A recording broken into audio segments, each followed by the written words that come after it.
ini. Yang pertama, saya perkenalkan yang berperan sebagai Nyai Endin, yakni Raisya Nabila Bintang Azhar. Dan para centeng-centeng. Asal, jawab tuh nenek. Berikutnya adalah Nenek yang berperan sebagai Halo Nenek. habis makan Nenek. Adalah Nyi Asri yang diperankan oleh Zalia Fatimah Zahra.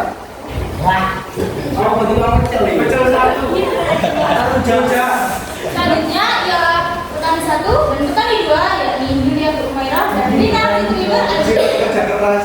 Oh my god. Yang terakhir ialah dekdu kita yakni Sam.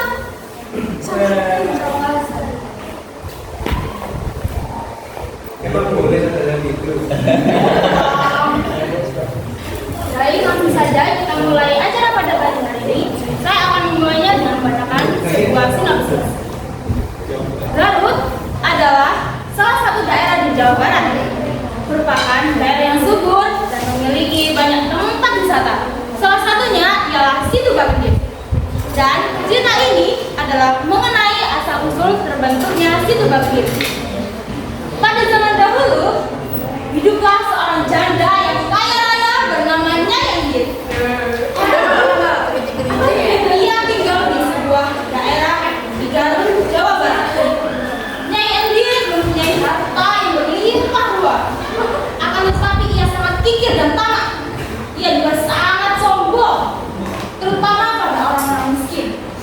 Karena tanah di desa itu sangat subur dan tidak pernah kekurangan air, maka sawah-sawah mereka selalu menghasilkan padi yang berlimpah ruah. Namun, meski begitu, para penduduk di desa itu tetap miskin dan masih kekurangan. Benar saja, beberapa minggu kemudian, para penduduk desa mulai kehabisan bahan makanan.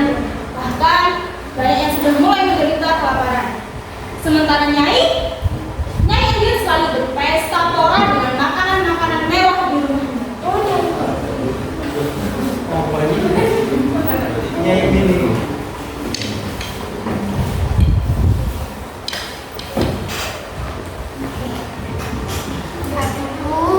Bagaimana ini? Sebentar lagi persediaan beras kita sudah menipis. Dan lagi kita terpaksa untuk membeli beras dari Nyai Endin. Ya Tuhan, berilah kami keringanan. Itulah keluhan para penduduk desa atas pesona penanganan Nyai Endin. Hari masih sedikit gelap dan embun masih bergayung di jauhan. Namun, para penduduk sudah bergegas menuju sawah mereka.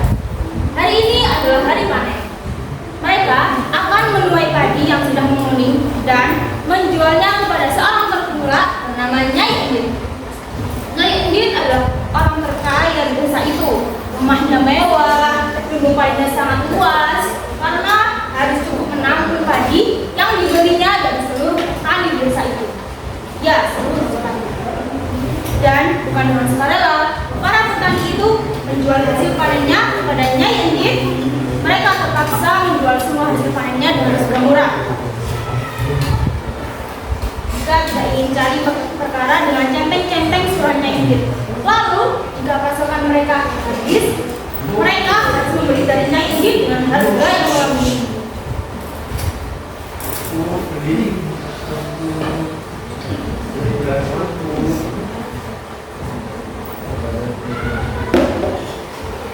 Wah, kenapa ya? Nasib kita begini. Kapan ya nasib kita berubah? Nanti dengerin aku. Tapi kalau beneran gimana? Kita itu harus bersabar karena pasti ada balasan yang setimpal bagi perbuatan seperti ini. Kan Tuhan tidak pernah tidur. Sementara itu, Nyai Endin sedang memeriksa lurukannya. Kerja! Mana? Kata sama santun ambil Nyai Endin. Maaf Nyai. Kamu itu ya? Sudah dicek apa belum? Lurukannya? Sudah Nyai. Apakah sudah ketemu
kaya di desa ini. Oh, maksud nenek rumah si Nyai Indit itu. Dari sini dekat nenek tinggal lurus saja, nanti ada sebuah pertigaan dan nenek bisa belok kiri. Di situ ada rumah yang sangat besar. Itulah rumah si Nyai Indit. Memangnya nenek ada perlu apa dengan si Nyai Indit? Saya ingin meminta sedekah. Allah, percuma saja nenek minta sama dia. Nggak bakalan dikasih. Kalau nenek lapar, nenek bisa makan di rumah saya. Tapi seadanya. Tidak perlu. Saya hanya ingin tahu bagaimana reaksi si Nyai Indit itu saat datang mengemis masuk meminta sedekah.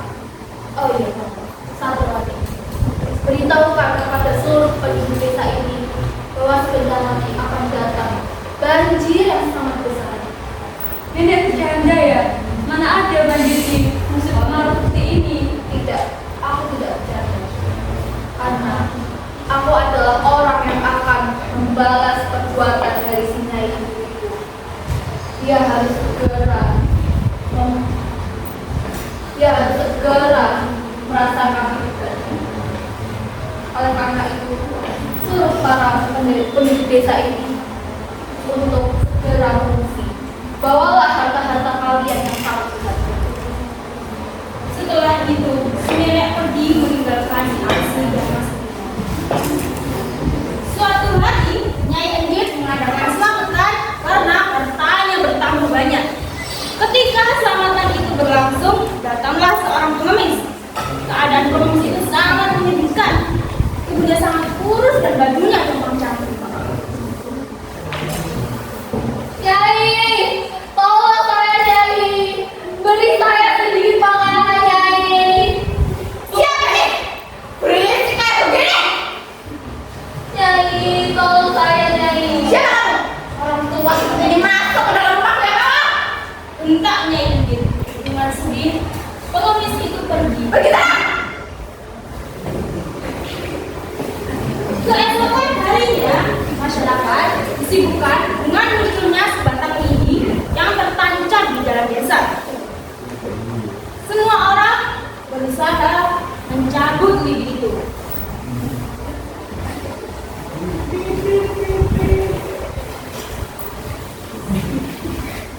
Namun, tidak ada yang berhasil. Pengemis yang meminta makan pada Nyai Indit muncul kembali. Sementara itu, Nyai Indit sedang menikmati hidangan yang berlimpah. Demikian pula para centeng-centengnya. Si pengemis tiba di depan rumah Nyai Indit dan langsung dihadap oleh para centeng. Hei pengemis tua, cepat pergi dari sini sebelum lantai rumah ini kau terinjak kakimu. Saya hanya ingin meminta sedikit makanan. Sedikit aja, sedikit makanan. Sudah 3 hari saya belum makan. Emang peduli bu? Emang apa pedulimu? Kalau mau makan, ya beli. Jangan minta. Kan lagi. Sebelum rumah ini kotor kan? Tapi sudah 3 hari saya belum makan. Tolong saya. Tetapi senyala tidak berdumi di dekatnya. Centeng-centeng itu berusaha menjerat nenek dan terus berteriak, tapi tidak berhasil. Nyai, tolong saya Nyai.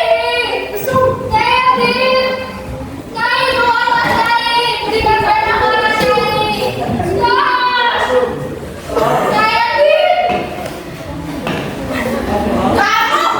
Nenek tua yang berada di sini. Kenapa kamu datang ke sini lagi? Saya minta sedikit makanan. Kamu tidak tahu bajumu yang kamu cabut seperti itu masuk dalam takutan tanah. Kami yang mengincar rumahmu yang semewah ini. Si nenek bukannya pergi, tapi malah menancapkan tongkatnya ke tanah, lalu memandang Nyai Indit dengan penuh kemarahan. Datang kau, si Nyai Indit. Tuhan sudah beri kamu banyak sekali rezeki yang melimpah, tetapi tidak pernah sekalipun kau bersyukur. Apakah kau tidak melihat penduduk desa di sini? Mereka sengsara, bahkan mereka kelaparan. Tetapi kau di sini malah berfoya-foya. Kau di sini menghambur-hamburkan semua rezeki dan makanan yang ada. Apakah kau tidak melihat mereka, Nyai? Tak, aku hanya memikirkan kehidupan seseorang untuk menjadi kaya raya di desa ini. Kau memang tamat, kau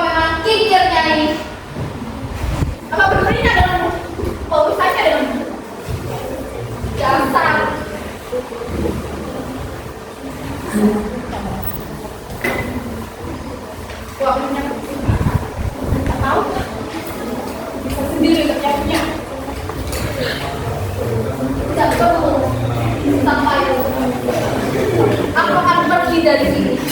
Jika kau bisa mencabut tongkat ini. Apa susahnya mencabut tongkat yang sudah beruang seperti ini? Tentu saja aku bisa. Nih, lalu, Nyai Endit malah bisa saya. Tapi apa anak itu dengan satu tangan? Ternyata tongkat itu tidak bergeming. Dia coba dengan dua tangan. Masih tidak bergeming juga. Centeng-centeng itu. Baca! Tongkat si nenek. Namun, meski sudah ditarik oleh 3 orang, tongkat itu tetap tidak bergeming. Hanya segini kau tenaga kalian. Dasar kalian orang-orang sama yang lemah. Lihat aku akan mencabut tongkat ini.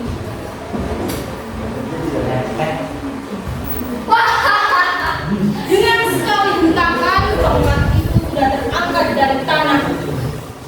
Hyur! Tiba-tiba dari bekas tangkapan tongkat si nenek menyembur air yang sangat deras. Siapa kamu penyihirnya? Makin lama air itu mati. Baca!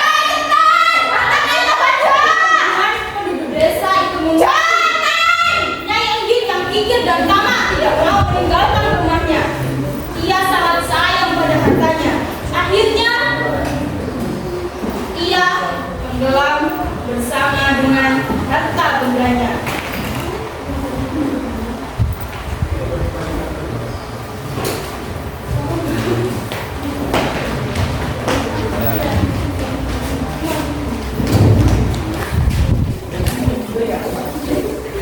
Konon begitulah asal mula danau yang di kemudian hari dinamakan Situ Bambu.